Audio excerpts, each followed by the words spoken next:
കൂട്ടുകാരെ, അസ്സലാമു അലൈക്കും. ഞാനിവിടെ പറയാൻ പോകുന്ന കഥയുടെ പേരാണ് പ്രവാചകനും അനാഥബാലനും. ഒരു പെരുന്നാൾ ദിവസം അനാഥബാലൻ മറ്റു കുട്ടികളോടൊപ്പം സന്തോഷപൂർവ്വം കളിക്കുകയായിരുന്നു.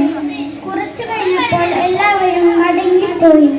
എനിക്കില്ലല്ലോ ഇതുപോലെ വസ്ത്രം വീടും എന്നോർത്ത് കരയുമ്പോഴാണ് നമ്മുടെ മഹാനായ നബി സല്ലല്ലാഹു അലൈഹി വസല്ലം അതുവഴിയിലൂടെ വന്നത്. കരയുന്ന കുട്ടീനെ കണ്ട് നബി സല്ലല്ലാഹു അലൈഹി വസല്ലം ഞെട്ടി. നബി സല്ലല്ലാഹു അലൈഹി വസല്ലം കുട്ടിയോട് ചോദിച്ചു, നീ എന്തിനാണ് കരയുന്നത്? കുട്ടി പറഞ്ഞു, എനിക്ക് വീടും ഭക്ഷണം തരാനും ആരുമില്ല. നബി സല്ലല്ലാഹു അലൈഹി വസല്ലം കുട്ടിയെ എടുത്ത് വീട്ടിലേക്ക് കൊണ്ടുപോയി. ഭാര്യയോട് പറഞ്ഞു, ആയിഷ, ഇന്ന് നമുക്കൊരു അതിഥിയുണ്ട്. ഈ കുട്ടിയെ പുതിയ വസ്ത്രം അണിയിക്കൂ.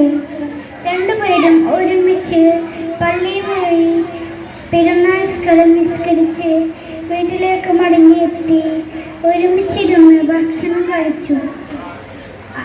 നബി സല്ലല്ലാഹു അലൈഹി വസല്ലം അനാഥ കുട്ടികളോട് കാട്ടിയത് നിങ്ങൾ കണ്ടില്ലേ?